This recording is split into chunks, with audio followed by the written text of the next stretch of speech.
നിങ്ങൾക്ക് കല്ലുമ്മക്കായ പൊരിച്ചറിയോ? അതറിയണമെങ്കിലേ ഇങ്ങ് കണ്ണൂർ തന്നെ പോരണം.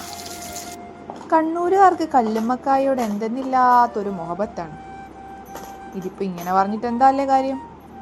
അപ്പോൾ നിങ്ങൾക്കിനി കല്ലുമ്മക്കായ നിറച്ചത് എങ്ങനെയാണ് ഉണ്ടാക്കുന്നതെന്ന് പറഞ്ഞുതരാം. ഫസ്റ്റ് വറുത്ത അരിപ്പൊടി ഒരു പാത്രത്തിലേക്ക് എടുക്കുക. നല്ല ചൂട് വെള്ളം ഒഴിച്ച് ഉപ്പും ചേർത്ത് കുഴച്ചെടുക്കുക. തേങ്ങയും ചെറിയുള്ളിയും വലിയ ജീരകവും ചെറിയ ജീരകവും മിക്സിയിലൊന്ന് കറക്കിയെടുത്ത് കുഴച്ച മാവിലേക്ക് ചേർത്ത് വീണ്ടും ഒന്ന് നന്നായി കുഴക്കുക.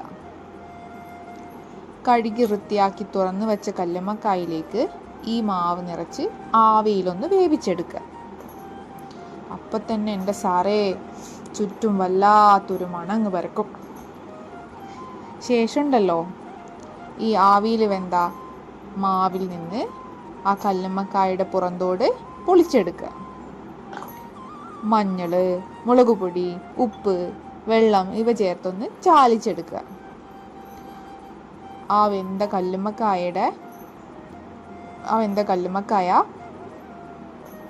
ഈ മാവിൽ മുക്കി നല്ല എണ്ണയിലിട്ട് പൊരിച്ചെടുക്കുക. അപ്പോൾ ഉണ്ടല്ലോ ചുറ്റിലും പരക്കുന്നൊരു മണമുണ്ട്. ഓർക്കുമ്പോൾ തന്നെ വായിൽ വെള്ളം ഊറുന്നു. അപ്പോൾ